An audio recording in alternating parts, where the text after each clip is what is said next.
relatively mild compared with recent weather.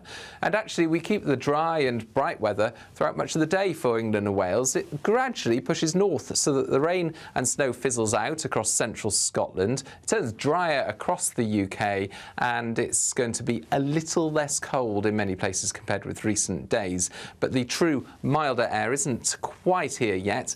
In fact, another spell of rain comes along early Wednesday across western parts of the UK. Drier towards the east, increasingly windy with the wind coming from the south, but there will be some sunshine in the east. And then watch this rise in temperatures by the time we get to the end of the week. In some spots, we could see highs of 15 or 16 Celsius.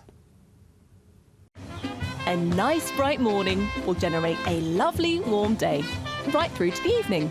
Boxed Solar, sponsors of weather on GB News.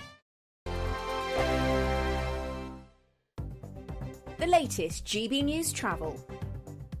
Good evening, I'm Johnny Ratner. Big problems in County Durham for the A1M. The motorway is blocked southbound from junctions 62 to 61 between Carville and Boburn due to an ongoing investigation. This is just east of Durham, of course, and over into the West Midlands at Sedgley, the A459. That's closed just northwest of Dudley because of an obstruction near to the Ridgeway. And on the M42 in Worcestershire, now there are still queues southbound towards junction 1, the Bromsgrove exit, despite the fact all lanes are back open after a collision. It still hasn't recovered. On the Hertfordshire stretch of the M25, it's down to a single lane clockwise towards the A10 for emergency repairs to the carriageway, anti-clockwise on the western stretch, queuing down to the M40 after a caravan overturned earlier on. And if you're heading out towards the West Country, trains are at a stand between Swindon and Bath Spa because of a trespass incident. That's the latest. You can stay up to date throughout the day by visiting our website, gbnews.com.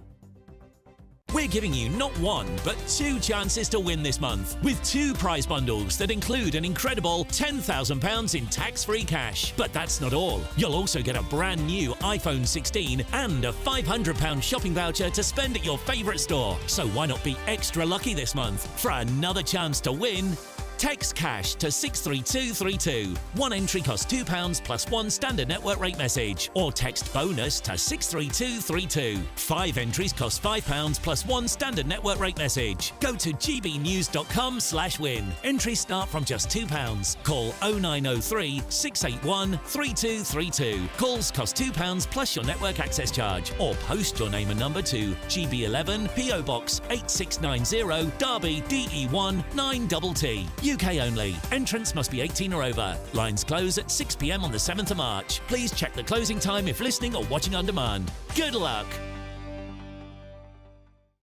It's Patrick Christie's Tonight, and here we do things differently. It's explaining the absolute madness of this, doesn't it? It's explosive. I mean, this is very good. It's lively. 850. Your government sat there, Sean, and it did nothing. It's controversial. And the Middle East has been in turmoil since before I was born. It's everything you need to kickstart your evening. Everyone's had their Weetabix tonight. I love to see it. That's Patrick Christie's Tonight, weeknights from 9 p.m. Only on GB News, the People's Channel, Britain's news channel. Join me, Camilla Tominey, for a frank and honest discussion with those in power that cuts through the spin and gets to the heart of the issues shaping our nation. You haven't confirmed that you want to stand as leader, but you haven't ruled it out either. This report basically says that he's not fit to stand trial. Is he indecisive? Incompetent? I deliver the dose of reality Westminster needs. That's the Camilla Tominey Show at 9:30 every Sunday on GB News, the People's Channel, Britain's news channel.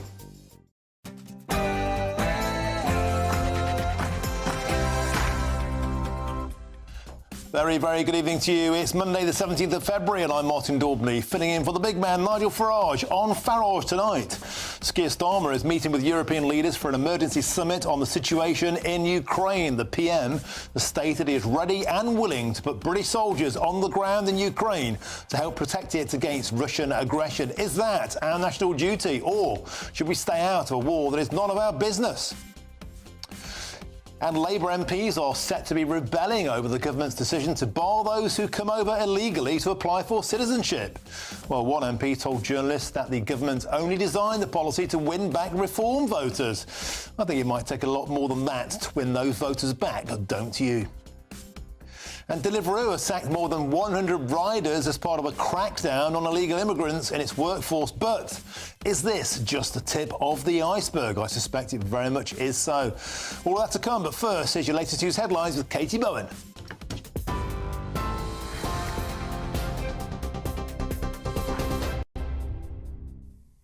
Martin, thank you and good evening. It's 1 minute past 7.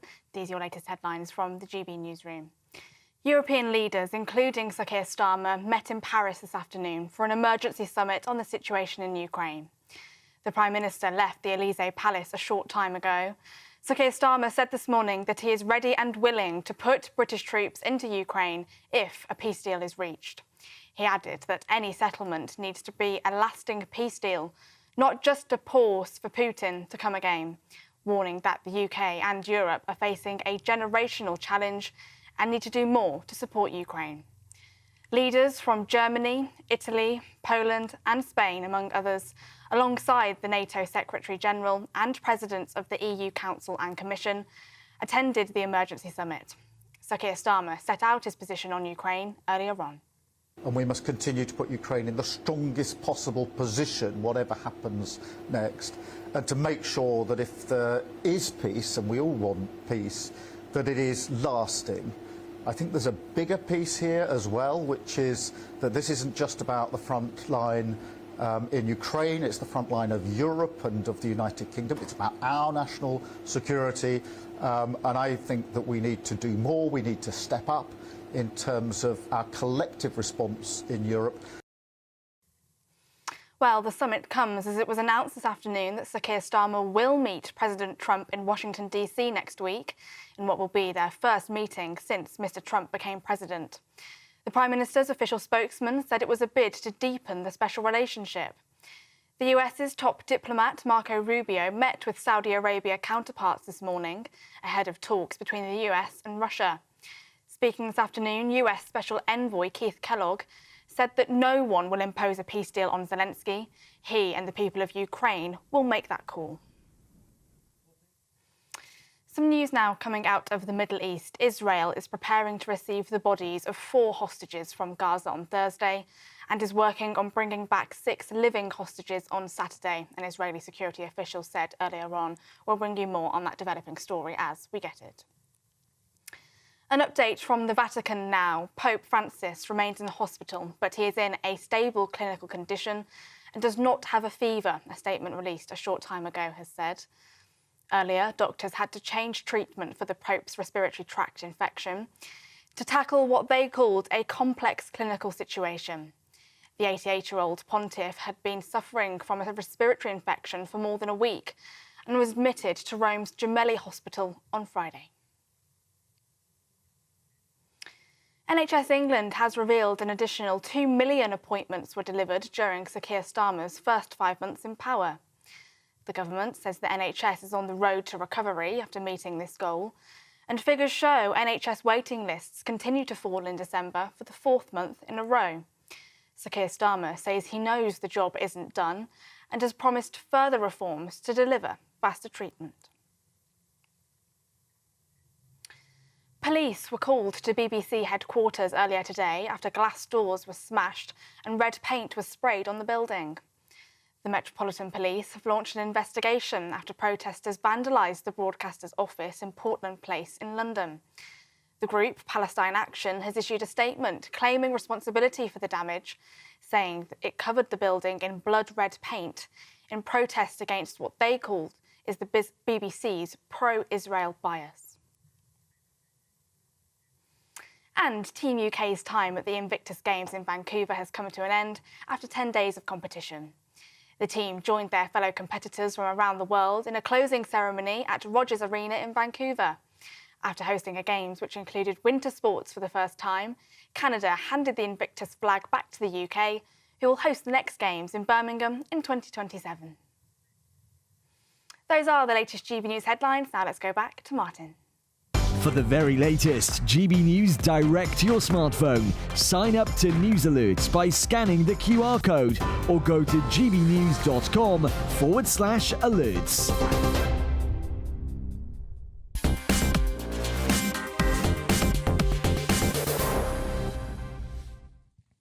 Thank you, Katie. Now, this is the moment for us all to step up. Well, those are the words of Sir Keir Starmer as he declares he is ready and willing to put British boots on the ground in Ukraine to enforce any peace deal with Vladimir Putin. Well, this comes as the Prime Minister earlier today, as you can see on your screens, touched down in Paris for an emergency summit alongside European leaders amid fears that the United States are sidelining allies on the continent as it presses for a deal in Ukraine. In fact, Marco Rubio, Donald Trump's Secretary of State, has arrived in Saudi Arabia for a sit-down with the Russian diplomats to begin the next stage of peace talks. Now, that's despite Ukrainian President Volodymyr Zelensky vowing to reject any deal where Ukraine is not represented. Well, joining me now to discuss this is Sir Gerald Howarth, the former Conservative Defence Minister. Sir Gerald Howarth, welcome to the show. Let me put this to you. The notion of British boots being on the ground is absurd.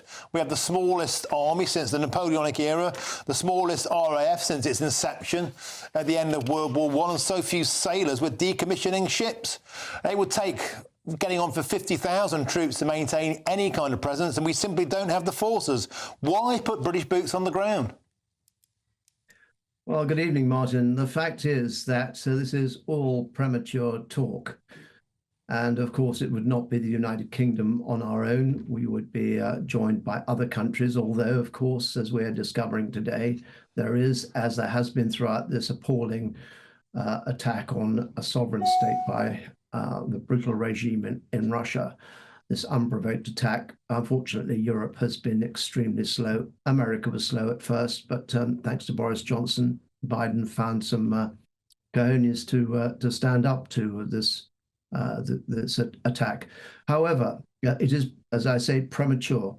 The fact is that I do not think that it is wise of the President of the United States. I think it's slightly discourteous as well for him to talk to the aggressor, Putin, behind the back of Zelensky and his partners. And I would remind President Trump that his forebear, Bill Clinton, together with Sir John Major of the United Kingdom, and the president of Russia at the time, Boris Yeltsin, they were parties to the agreement, the Budapest Memorandum of 1995, under which Ukraine gave up its entire arsenal of nuclear weapons in return for an assurance, not a guarantee, I accept, but an assurance that its sovereignty, independence, and existing borders would be respected. So not only is Russia in flagrant breach of the agreement that it itself signed, but it appears to me that the President of the United States is unfamiliar with the Budapest Memorandum signed by his forebear, President Bill Clinton, and maybe being premature in saying that there should be some kind of deal which would involve the surrender, the capitulation of Ukraine, which I personally would find unacceptable, because I think if that would happen, it would unleash further attacks by Putin, who has made no secret of his desire to rebuild the Soviet Union, and Europe would be in an even worse state if we do not resist him now. OK, so, Gerald, of course, we don't know that would be the terms of any deal yet. In fact, we're still waiting to find out what those terms are. But please stick with us. I'd like your reaction to this, please, because moments ago, Sir Keir Starmer left a meeting with European leaders, including Emmanuel Macron, on how to respond to the war in Ukraine. And he addressed reporters, and here is what he had to say. Good evening. I want to thank President Macron for convening us this evening. At stake is not just the future of Ukraine, it is an existential question for Europe as a whole, and therefore vital for Britain's national interest. This is a once-in-a-generation moment for the collective security of our continent. Only a lasting peace in Ukraine that safeguards its sovereignty will deter Putin from further aggression in the future.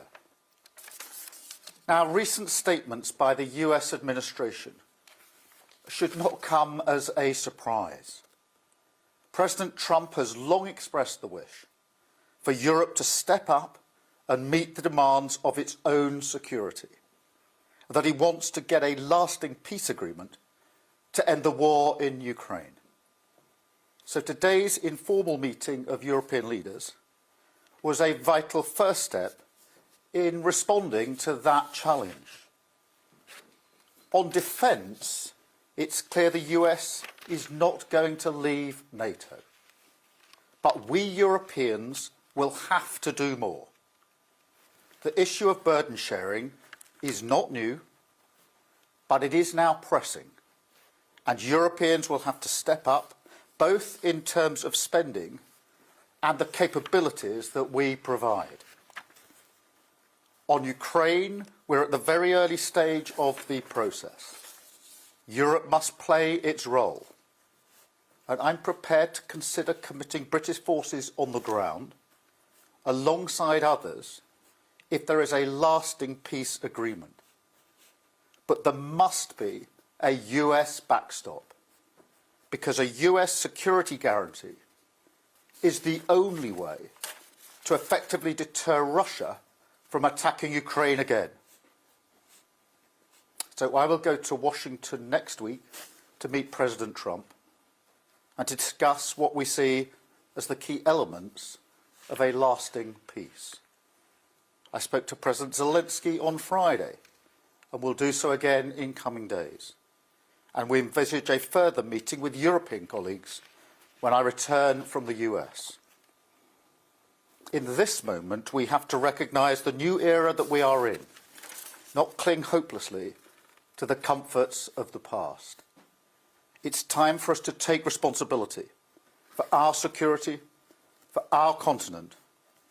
And I've been clear today, Britain will take a leading responsibility, as we always have, because Ukraine must have a secure future, Europe must have a secure future, Britain must have a secure future, and democratic values must prevail.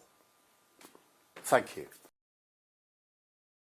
That was Sir Keir Starmer earlier in Paris. Now let's get some reaction with my superstar panel, the former Reform spokesman Gawain Towler and GB News' senior political commentator Nigel Nelson. Gawain, I'm going to start with you.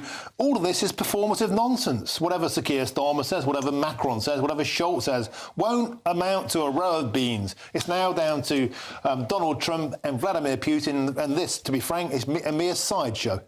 Yes, of course, America and Russia are big players, but I do not think that anything useful is going to come out of it unless the Ukrainians are involved in the room. It's just not going to work, because it doesn't matter how much Russia and America agree, the guys on the ground are the Ukrainians.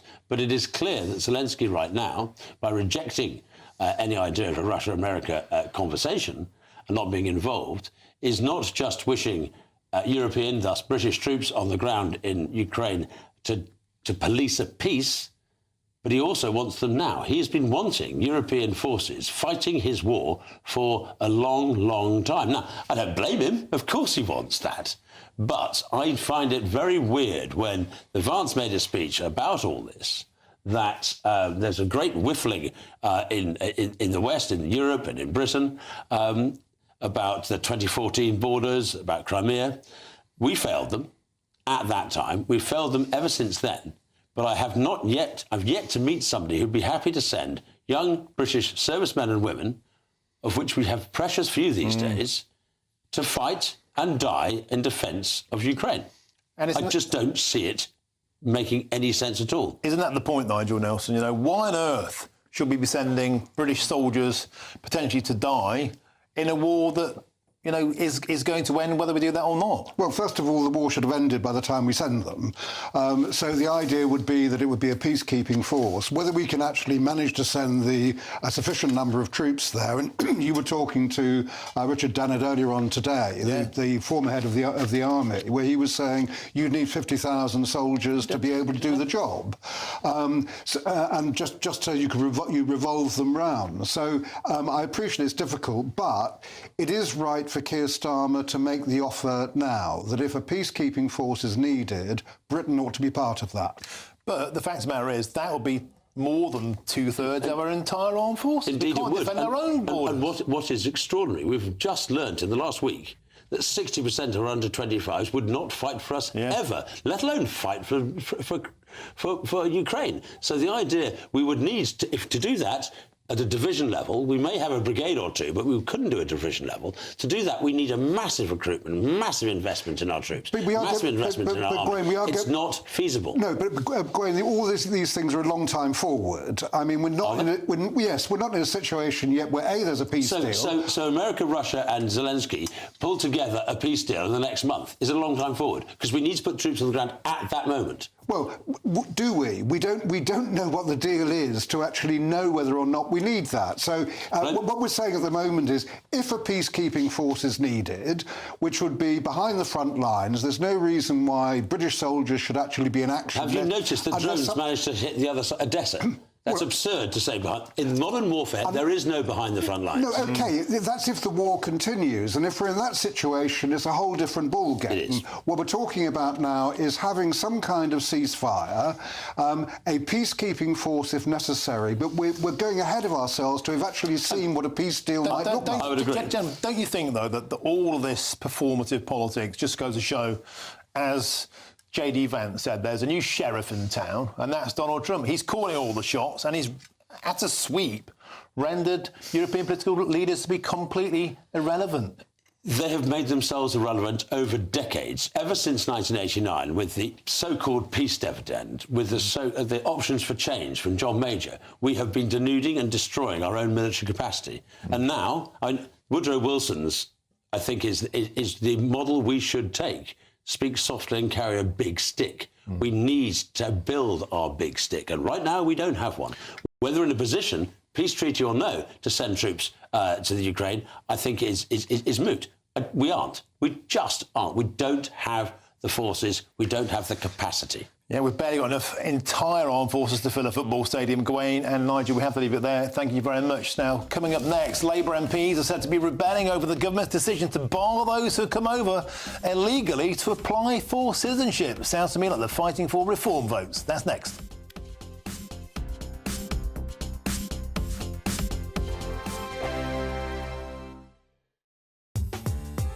I'm Christopher Hope. From pop stars to politicians, I'll interview anybody in a pub who's got a political opinion. Join me every Friday on Spotify, Apple Podcasts, YouTube or gbnews.com, or wherever you get your podcasts.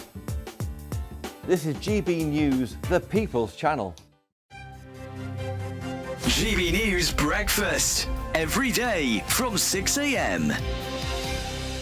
Apparently in 1991, I took out an insurance on my computer, which I have no recollection of at all. But recently, I've had a foreign voice ring me and say, unless I pay the £1,000 immediately, they'll take it out of my bank account. They wouldn't have access to your bank account. No, they have no access to my bank account. And what you should do, to begin with, you feel frightened. And you think, my God, £1,000 coming up, what do I do? And then Neil, my partner, said, just ignore it. And that's what you've got to do. But they are persistent. So threatening as well. And we changed the number and everything. And still, they managed to get through to you. And we told the bank not to accept any £1,000 checks, something like that. But it is awful. But I say to your viewers and listeners, please, please ignore these phone calls. Yes. Even if at the end of the day it's true and they do come and collect £1,000 legally, don't do anything about it. Just ignore it. Yeah. I think there's an organisation you can phone which is anti-scammer. Is there? They can do a lot of this stuff for you. I'm no help to you because I don't know what it is. Well, I might look into that because it is worrying, you know, to begin with, and then they are so persistent. Yeah. That is the thing. My mum had a similar thing the other day, and this is a good tip to remember. And her bank rang her up and said it was her bank, and they needed to get into her account immediately because someone had hacked her account and they were taking her money out. So it's automatically the panic. Yeah. You're losing money. Yeah. And they said, just share the one-time password that's about to come to your phone. And at that point, she went, no, you should never share your one-time password. No. Anybody asks you to do that, it's a scam. No, phone exactly. Back. So just a good one to remember. Yeah, yeah. GB News, the People's Channel. We're proud to be GB News, the People's Channel. And as you know, we always love to hear your views. Now, there's a new way of getting in touch with us at gbnews.com/yoursay. By commenting, you can be part of a live conversation and join our GB News community. You can even talk to me, Bev Turner, or any of the members of the GB News family. the GB newsroom, we bring you the news as it happens. With our team of dedicated journalists across the UK, we're ready to keep you up to date with what's happening every half an hour, every single day. Bulletins here on GB News, the People's Channel, Britain's news channel.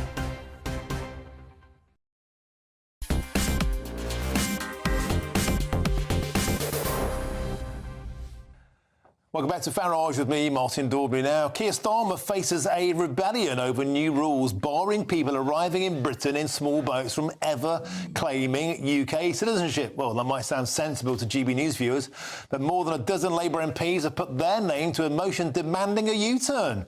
And they say it further punishes people who have fled war and persecution, neither of which, of course, is happening in France. Now, new Home Office guidance states that UK citizenship applications will be turned down if a person arrived by dangerous means, such as on a small boat or indeed hidden in the back of a lorry, which, of course, is technically illegal. Now, one Labour MP told journalists that the government only designed the policy to win back Reform voters, and I think he might have a bit of a point there.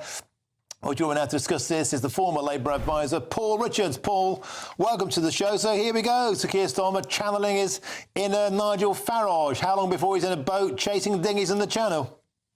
I don't think that's what it's about at all, to be honest, Martin. I think it's about deterring people from making those dangerous crossings. And it's just another way to try and stop these crossings and to smash the gangs, which is what Labour's trying to do. I don't think there's an electoral element to it. And in terms of the sort of so-called rebellion, if you look at the list, you and I will spot a few familiar names on there of the usual suspects. It's the people who don't like Starmer, who don't support Labour's project in government and would like us to go back to the days of Jeremy Corbyn.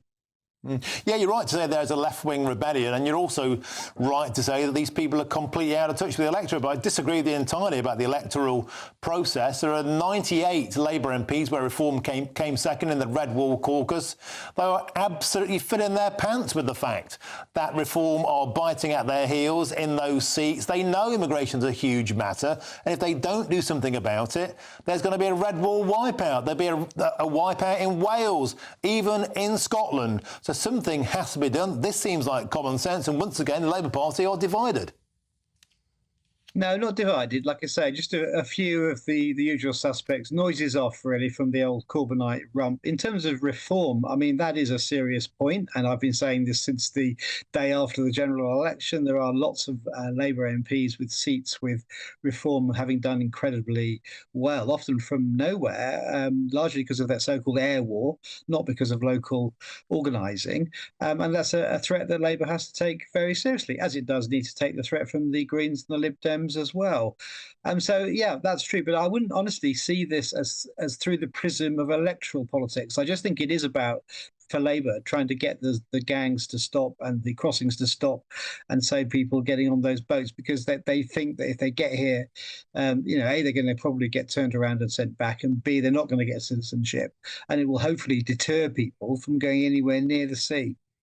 Yeah, that isn't happening, though, at the moment. They get here and they barely get sent back, and they're more or less guaranteed to get citizenship. We have to leave it there. Thank you very much, former Labour advisor Paul Richards. Thanks for joining us on the show. Let's bring back to the studio now Gawain Towler and Nigel Nelson. What planet are these people on? It's an absolute statement of fact that immigration is a massive issue.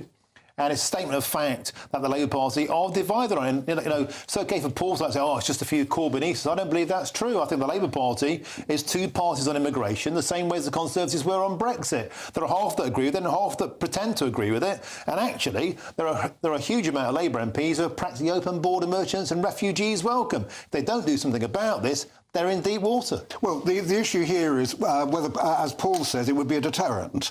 I'm not convinced it would be. The idea of just denying citizenship to people who are desperate to get here anyway, just to actually get here, let alone worried about being citizens, if it does turn out to be a deterrent, that's fine. The other problem you've got is you're going to run into an issue with international law. The Refugee Convention says that asylum seekers can get here by whatever means, because they have to apply for asylum on British soil. That being the case, if they're successful with their applications, they will then get indefinite leave to remain. If they've been here for over 5 years, then you would start to think in terms of, Nigel, should we not give them citizenship? Do you think for a moment that the Labour Party would actually turn down people who arrived here illegally, as the Reform Party say, because they will not get citizenship if they arrive here illegally? If you believe in that, you must believe in Santa. Well, I mean, you can certainly say that. You can certainly do it. You can say, if you come here on a boat or in the back of a lorry, you will not get citizenship. What I'm saying is we're not actually stopping them from being here, which would be the point of the exercise if it was a deterrent, because they could claim asylum, they could be given asylum, they could get indefinite leave to remain. Gawain, seriously, come on, do they expect us to fall for this? This is Farageism with a red rose there, and therefore does have a credibility issue, a belief issue. It's Keir Starmer in a tweed jacket and mustard-coloured cords. Chilling thought. He is cosplaying Farage yet again. But I think Nigel makes an interesting point. It's all very well saying you won't get indefinite leave to remain, you won't get nationality if you come by dangerous, which I think we mean illegal methods. Fine, but it's not illegal to actually cross the channel on a boat. It's illegal to arrive here without our say-so. That's on different laws. Full stop. No, it's not. It is illegal to arrive on these shores without our say-so. Period. That under the present system, you have to claim asylum on British shores. It is not if you illegal. Arrive here without... It is not illegal to cross the channel in a small boat to claim asylum. It becomes illegal if you turn out to be an illegal immigrant after that point, and then you can be prosecuted for not having papers and go to jail for 4 years. It is illegal to arrive here in an undocumented fashion. Not if you're an asylum seeker. Well, you don't know if there's anybody. But the point is that they're saying, right, we'll do this, but they're not saying the next stage, which is to deport those people who've been here who are illegally. Yeah. And they're saying one thing, and so you do have a point, is they arrive, and then they'll hang around for 5 years. When we'll start, people like yourself will say, oh, give them nationality. No. End. You've got to turn off the tap. And whilst Starmer is cosplaying Farage here, as he did with some films of some nail bar workers being thrown onto a plane the other week, which was uncomfortable. Well, actually, not that uncomfortable for most of us. I just think it was playing to the gallery and unnecessary. When you say the gallery, you're talking about the people of this country. Yeah, and playing to the gallery is the people of this country, all of whom, including Labour supporters, are deeply uncomfortable at the sheer scale of migration. The gallery is the people of this country. Maybe a government should play for the gallery. Perfectly right to deport people who are working here illegally. That policy was right. The fact that Labour have got rid of 19,000 people. If you arrive here illegally, you shall never have right to remain or citizenship. Well, you'll be gone. Well, then what happens if your asylum claim actually is successful? Well, you do it from abroad. And the fact is that... But you can't do it from abroad. That's the whole point. The whole point was having systems by which we can, like the Italians are trying to do in Albania and elsewhere, having those decisions made elsewhere. If you would be a good idea. If you're an asylum seeker and you're in France, you're in a safe country. There is no reason to come across the channel by truck, by helicopter, by boat, I don't know, by Mary Poppins umbrella. But they cannot claim asylum in Britain from France. They cannot do that. I would be in favour of this. But if they need asylum, they can take it in France. No, they're not going to Calais for sightseeing. They're going to Calais to come to Britain. So why should we have them just because they want to come here? Because it's not France's problem. Yes, it is. They're living in France. They're travelling through France. No, they're in France. They're travelling through France. So that's France's problem. No. They can apply for asylum in the first safe country, according to the Dublin Agreement. So therefore, they can apply in France. Probably isn't the first safe country. They've probably been to 3 or 4 before. There's no reason for them to come to the UK whatsoever. Whatsoever. But do you understand that it's not a French problem? If people are travelling through their country... If they are on a beach in France trying to come to the UK, it is a French problem. So that's why we're paying the French large sums of money in order to get them to stop them from coming to Britain. And that's not working. £500 million a year simply hasn't having any effect. Nigel Gawain, we have to leave it there. Just getting started there. Beautiful stuff. Thank you very, very much indeed for joining us. Now, coming up next, the Home Office has found that 40% of delivery riders stopped during checks were working in Britain illegally. Is it time to put a blockade, a ban on the black market? That's next.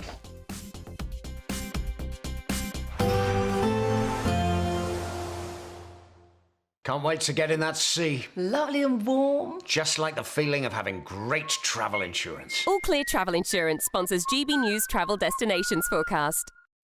Hello. Well, it's a mixed picture out there across Europe. Sunny spells for many, but also some outbreaks of rain, but turning colder in Greece. So there are some showers across Madeira and the Canary Islands, but brighter spells across much of Spain and into Italy, with a few showers around.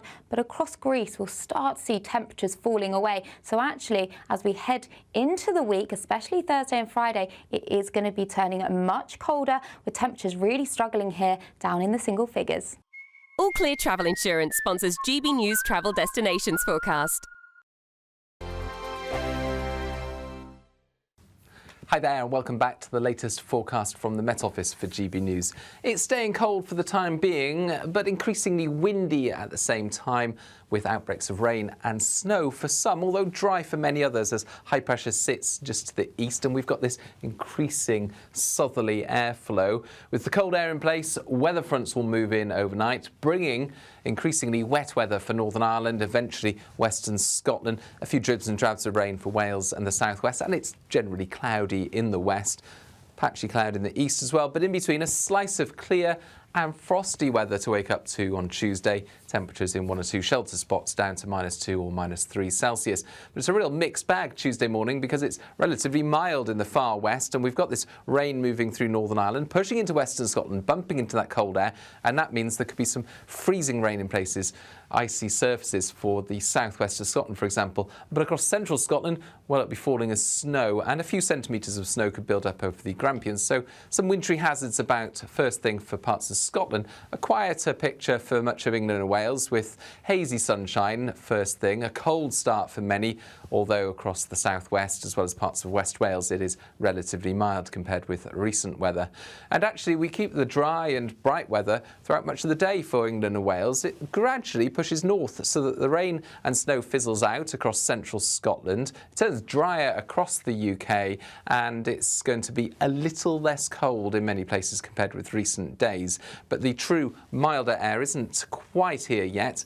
In fact, another spell of rain comes along early Wednesday across western parts of the UK. Drier towards the east, increasingly windy with the wind coming from the south, but there will be some sunshine in the east. And then watch this rise in temperatures by the time we get to the end of the week. In some spots, we could see highs of 15 or 16 Celsius. Mornings don't have to be tiresome, especially if you have the right company. Wake up to news as it happens, opinion and debate, and of course, a little bit of entertainment too. Because when the kettle's on, we're on. That's Breakfast on GB News, a show worth waking up for. Every morning from 6 a.m. Only on the People's Channel, Britain's news channel. We'll spread the news, you spread the word. Good Afternoon Britain isn't just about us. The wonderful thing about this programme is it's about everyone watching. It's an interactive programme. Well, there absolutely is something to see here, and we're going to be talking about it more. Whether it's breaking royal news, Will, please bring us up to date. Or indeed a particularly punchy speech in the House of Commons. Very, very curious. We bring it to you live, and then we bring you live reaction as well. That's Good Afternoon Britain, weekdays from midday. Only on GB News, the People's Channel, Britain's news channel.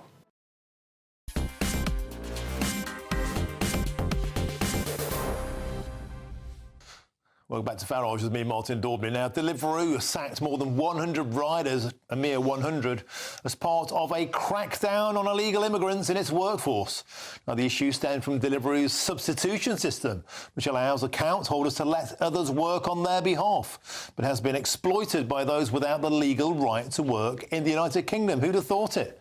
Well, Home Office checks last year found that 40% of all delivery riders stopped while in random checks were working illegally, with some channel migrants earning up to £1,500 a month illegally while staying in taxpayer-funded hotels, getting free board and lodgings, paid for by you, the British taxpayer. Now, amid political pressure, Deliveroo has tightened controls, introducing selfie checks and stricter ID verification to curb abuse. But with thousands of illegal migrants thought to be working on the platform, is this just the tip of the iceberg? Well, joining me now to discuss this is my panel. Former Reform spokesman Gawain Towler and GB News' senior political commentator Nigel Nelson. Gentlemen, welcome back. Gawain Towler, we have no idea who's delivering our food. I had Matt Stevens in earlier on, a journalist who said that he delivered some food on Saturday night from a female rider, turned up a burly man, took a pictograph, asked what was going on. 28 million views globally later. Nobody's got a clue. Echoed around the planet, all over Britain, all over Australia, all over America. Nobody really knows who's delivering their food. This is the problem. What do we do about it? Basically, the big companies, Deliveroo, Just Eat, Uber and the rest, need to get a grip. Now, it's nice to see 100 people have been kicked off their platform, but it isn't illegal migrants abusing the system.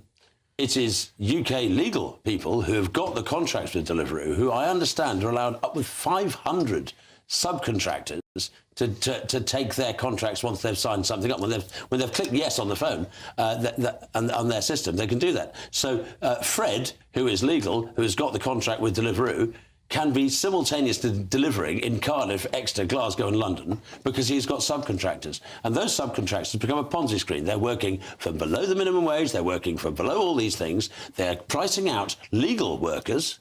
At the same time, the subcontractor almost becomes a gangmaster, and they are maybe legally working, but they are using the system to employ illegal migrants. And of course, when illegal migrants come here, they want to work. They want to have money. OK, they get to live in a hostel, but they still want to have money. That's the purpose of coming here. So this is one of those pull factors into the British economy where illegal migrants can find something to do. Now, if we want to stop illegal migration, we have to stop this. And the big companies, the Ubers, the Just Eats, the Panda, all the rest of it, they have to be held to account. There is serious social danger issues. There are a whole series of issues involved in this, not least the illegal migration. Nigel Nelson, what do we do about this? I suspect, Deliveroo, Uber Eats, but also endless Turkish barbers, endless nail bars, car washers, where we don't know who's there.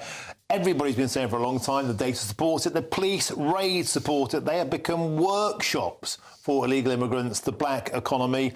What on earth do we do about this burgeoning problem? Well, the reason that this came to light is because the Business Select Committee in the House of Commons called Deliveroo and Uber Eats and Just Eat to give evidence there. Deliveroo have now acted, quite rightly, got rid of more than 100 riders. Yeah, well, at least they got rid of the people who were handing out the franchises. Well, this thing, they haven't got rid of their drivers, they've got rid of the people, the gangmasters. That's right. Well, they've got rid of the people who were handing out their registered accounts to other people who turned out to be undocumented migrants. But that means the same satellite of illegal workers are still waiting around for the next. The question there is, why didn't Deliveroo do this earlier? Why did it take because they made the profits and they didn't care. But before a Commons committee, before they actually acted, so they should have done. So it is absolutely right to deal with these people. The answer is to all those questions is keep scrutinising to make sure that the people you're talking about aren't employing illegal workers. Gawain, what's the answer to this from a consumer's point of view? I must confess, I don't use Deliveroo, I don't use Just Eat, and it's not just, A, I prefer to walk to my local takeaway. B, I strongly suspect, and now I know, that I'm fueling this economy and I don't want to.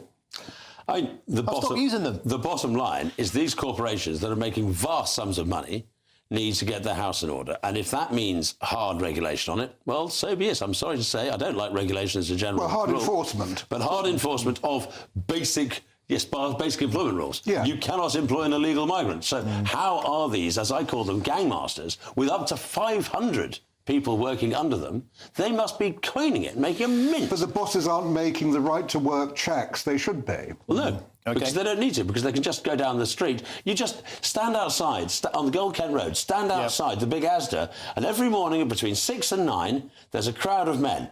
They're all illegal, and they're waiting. People know to go there to pick up, to get workers, illegal workers on various ways, but including these cyclists. So you're absolutely right. This has been going on for a long time and needs to be dealt with. OK, gentlemen, we have to leave it there. Thank you very, very much. Now, moving on for tonight's What the Farage.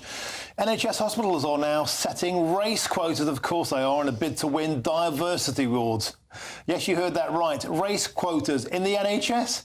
30 NHS trusts have signed up to a scheme that requires boards to meet minimum numbers of black, Asian or minority ethnic directors to achieve so-called gold status. Now, under the scheme, hospitals must appoint diversity sponsors, force managers to set equality, diversity and inclusion goals, and even send executives to attend BAME staff network meetings at least 4 times a year. Now, this is all while the NHS is buckling under record waiting lists, staff shortages and a funding crisis. At a time when patients are struggling to get GP appointments, like my dad had to wait 3 weeks for a basic face-to-face appointment. He's 86. Operations are being delayed and A&E departments are overwhelmed. Is this really what the NHS should be focusing on? I suspect you agree with me on that one. Now, coming next, as almost 300 pubs closed last year and with the number of UK boozers reaching an all-time low. What can be done to save the Great British Boozer? That's next with me, Martin Daubney, here on Farage.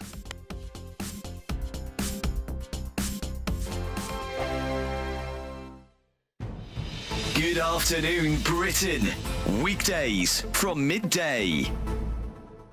I'm here in M. Manzi's, which is now the oldest surviving pie and eel shop in London. It's been open since 1892, and as you said in the intro there, it's really sort of a dying breed. One of the sister sites of this shop, the distant relative, own one of their own other shops in Deptford, and that closed on Saturday for the very last time. They've been open for over 100 years. So you clearly see that there's a declining, not necessarily a declining interest, that's a wrong way of putting it, but it's nowhere near as prevalent as it used to be. This was a staple of the East End, and it's now gone from about 300 shops in the Victorian times to under 40 now, and it's declining further and further. Now, also, a couple of months ago, I was in Basildon talking about a similar story with Richard Holden, trying to create a protected status for pie and mash to prevent sort of copycats from stealing the recipe and making it less authentic. So that is ongoing. There's clearly interest in it, and tourists enjoy coming in here. Hopefully, I'll get one of my own pies shortly and have another taste.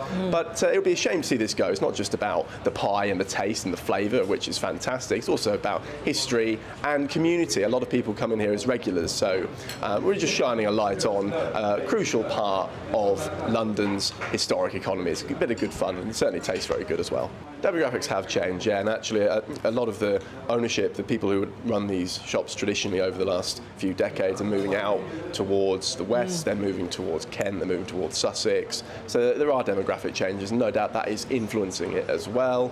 And as I say, it's important to do stories like this just to remind people of London's history and why it's important to support these local businesses.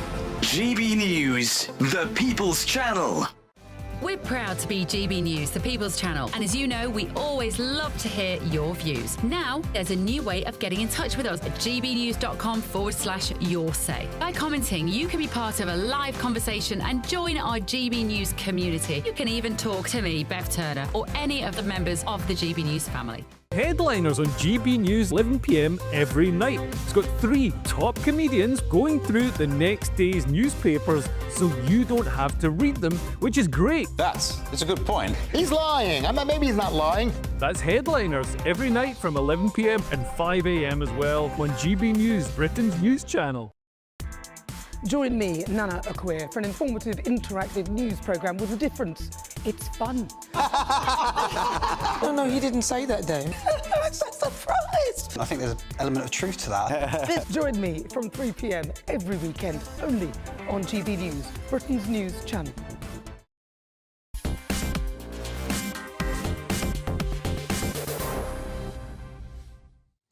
Now, last orders, because welcome back to Farage with me, Martin Daubney, because newly released data shows that 6 pubs shut their doors for good every single week last year, resulting in around 4,500 job losses, and that's according to industry figures. Now, in total, 289 boozers served last orders for a final time in 2024 in England and Wales alone.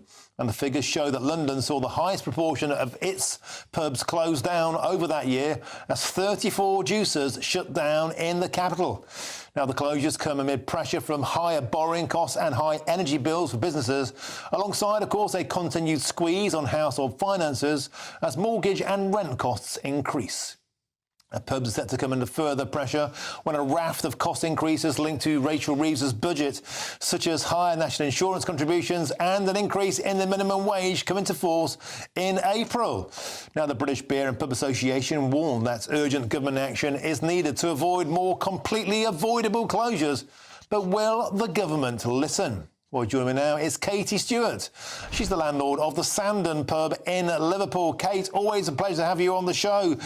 This has been coming for a long, long time. In fact, you and I have had this conversation several times. Pubs closing down, seems to be government inaction. Do the government care about the Great British Boozer? Absolutely not, because if they did, action would have been taken and nothing is being done. We are being absolutely destroyed from every single angle. We are putting 3 million jobs at risk. Low-skilled jobs are going quicker than the blink of an eye. Pub doors are closing for good because people cannot sustain the extra costs. We are up against energy costs. We are up against taxation. We are up against VAT. We are up against business rates. Everything is against the Great British Pub, which is at the heart of communities and always has been. And I don't know what the answer is anymore because there is no help being given. We've had this conversation time and time again, and I just feel like things are getting worse and worse and worse. I sometimes sit and think, I don't know how much longer I can keep the doors open for. And Kate, do you think there's a quandary here? Because a bit like smoking beforehand, or they're always trying to ban that. They're trying to ban fast food, and that seems there is this kind of moral puritanism. We should all drink less. We should eat less. We should smoke less. But at the same time, they need the taxation revenue. So they're caught in a double bind, and meanwhile, people like you are getting squeezed out of business. Well, absolutely, and it's not just that. We're squeezing out people's culture. People enjoy going to the pub, socialising, sitting down, relaxing after a hard week in work. We're outpricing them. We're getting the duties going up on beer for us to buy a wholesale cost, and we are having to pass that on to the consumer, and people are outpriced. They can't even afford to go out and have a pint anymore because they're under pressure as well. So the first thing that goes is the luxuries, are like going out and stuff like that.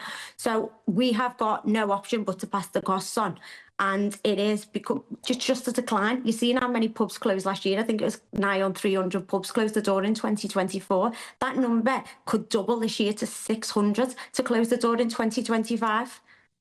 So, Kate, they're doing things like a penny off a pint. Now, at prices in Westminster, that's about 700 pints to get one free. It's probably a bit cheaper where you are in Liverpool, but it doesn't even touch the size. It doesn't match inflation, doesn't match the cost of your energy bills, of all the materials you need to get in, your food, your staff, national insurance, anything. What should be done? What do you like to be seeing be done to help the British boozers? Well, first and foremost, I think they should, where they've done the national insurance contribution for employers, that needs to be scrapped for hospitality as well. I think they need, ideally, look at the VAT rate that they charge us, because the VAT is one of the biggest ones that kill us. If they lowered that to 10%, I mean, that would be the absolute dream. And just supporting us as well. Business rates as well are just astronomical. They're still based on stupid rates. I mean, I think on the Sandon, it's £1,000 a week for business rates. Now, in the decline now, it's not sustainable. Just give us some help. I want to employ people. I want to give people stable jobs. I want to open them doors and let people socialise, but we need help and we need support, and we need it quick as well. When you see the big pub chains shutting doors on venues, that's when you know we are in trouble. The independents do not stand a chance in hell of surviving.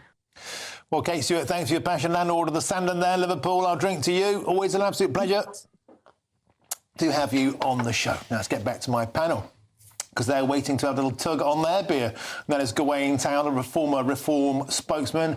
And, of course, it is senior political commentator at GBNews, Nigel Nelson. Gentlemen, cheers. Let's have a quick clink of the glasses. Cheers. And to celebrate the Great British Boozer while it still is with us. Gawain, to you. We've had this conversation. It's Groundhog Day for British Booze. We've been saying it since before lockdowns, certainly during lockdowns, and after. They felt they were being served short measures, pun intended, by the Treasury. Can we do anything to stop this, or do they even care? And personally, I am on one-man crusade to save as many pubs as I can. You do your bit. On a daily basis. You do your bit. But there is a reason for that. Not merely because I like my ale, but also I find the pub is something that's vital to who we are as a nation.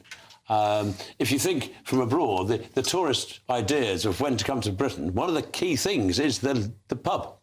It is part of our culture. It is part of who we are. And there seems to have been, for many, many years, and it's not just this government, though this government is exacerbating the problems with its NIC, with its banter police, with things of this sort, which are specifically and damaging to that trade. But it has the smoking ban, and onwards and onwards. And one almost feels that what is the purpose of a pub? It's a place where people meet, a place where people discuss, a place where people relax. Every pub being a parliament. You have a duke and a dustman standing next to each other at the bar, and it has its own democracy in a pub. And discussions, movements.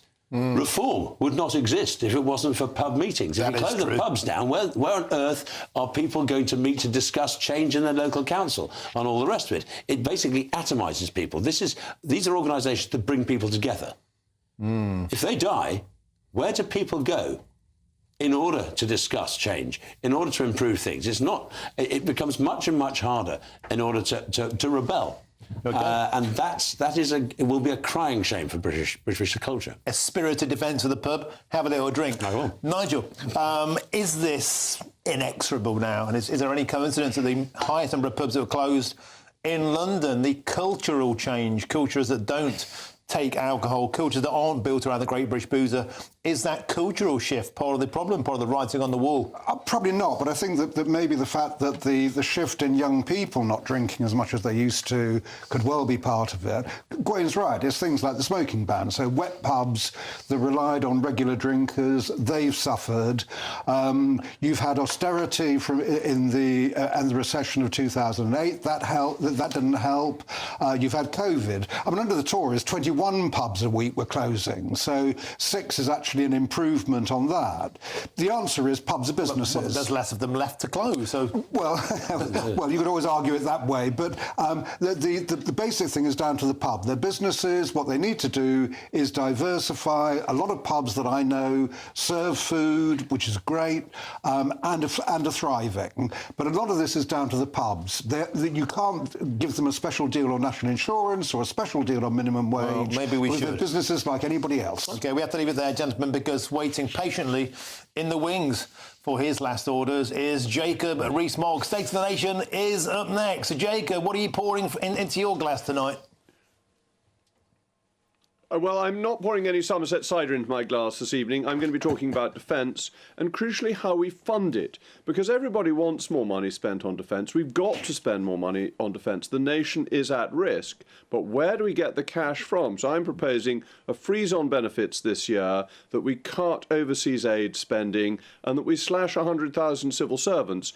We look at what other countries are doing in this regard. We need to find the money. We need to make savings. And I'm going to try and find the money to pay for the defence that we need, as Russia remains a threat and America doesn't want to be the endless sugar daddy for feckless Europeans. Well, Jacob, it sounds like you've been channeling your inner Elon Musk. Well, that's right. I was briefly the Minister for Government Efficiency, and we had a plan to get rid of 100,000 or 90,000 civil servants. That's what we need to be doing now. It would save billions of pounds, and then we've got the money for defence. But I also think that the pain of the lack of economic growth should be shared across the nation.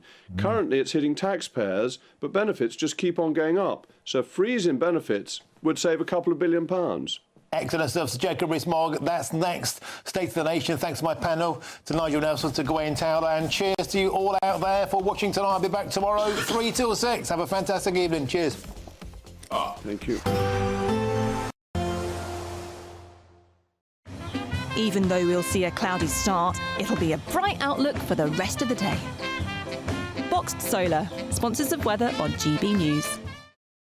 Hi there and welcome back to The latest forecast from the Met Office for GB News. It's staying cold for the time being, but increasingly windy at the same time, with outbreaks of rain and snow for some, although dry for many others as high pressure sits just to the east, and we've got this increasing southerly airflow. With the cold air in place, weather fronts will move in overnight, bringing increasingly wet weather for Northern Ireland, eventually western Scotland, a few dribs and drabs of rain for Wales and the southwest, and it's generally cloudy in the west. Patchy cloud in the east as well, but in between a slice of clear and frosty weather to wake up to on Tuesday. Temperatures in one or two shelter spots down to -2 or -3 Celsius. But it's a real mixed bag Tuesday morning because it's relatively mild in the far west, and we've got this rain moving through Northern Ireland, pushing into western Scotland, bumping into that cold air, and that means there could be some freezing rain in places, icy surfaces for the southwest of Scotland, for example. But across central Scotland, well, it'll be falling as snow, and a few centimetres of snow could build up over the Grampians. So some wintry hazards about first thing for parts of Scotland. A quieter picture for much of England and Wales, with hazy sunshine first thing. A cold start for many, although across the southwest as well as parts of West Wales it is relatively mild compared with recent weather. And actually we keep the dry and bright weather throughout much of the day for England and Wales. It gradually pushes north so that the rain and snow fizzles out across central Scotland. It turns drier across the UK, and it's going to be a little less cold in many places compared with recent days. But the true milder air isn't quite here yet. In fact, another spell of rain comes along early Wednesday across western parts of the UK. Drier towards the east, increasingly windy with the wind coming from the south, but there will be some sunshine in the east. And then watch this rise in temperatures by the time we get to the end of the week. In some spots, we could see highs of 15 or 16 Celsius. We'll see a cold snap, which will quickly develop into a warm front. Boxed Boiler Repairs, sponsors of weather on GB News. Want to be one of 2 lucky Great British giveaway winners? That's right, you could win one of 2 prize bundles, which includes a brand new iPhone 16, £500 in shopping vouchers to spend in your favourite store, and an incredible £10,000 in tax-free cash to spend however you like. What would you spend that cash on? For another chance to win, text cash to 63232. One entry costs £2 plus 1 standard network rate message, or text bonus to 63232. 5 entries cost £5 plus 1 standard network rate message. Go to gbnews.com/win. Entries start from just £2. Call 0903 681 3232. Calls cost £2 plus your network access charge, or post your name and number to GB11 PO Box 8690 Derby DE1 9TT. UK only. Entrance must be 18 or over. Lines close at 6 p.m. on the 7th of March. Please check the closing time if listening or watching on demand. Good luck.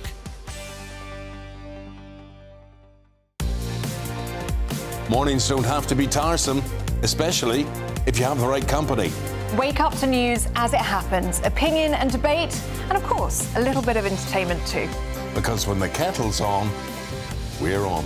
That's Breakfast on GB News, a show worth waking up for. Every morning from 6 a.m. Only on the People's Channel, Britain's news channel.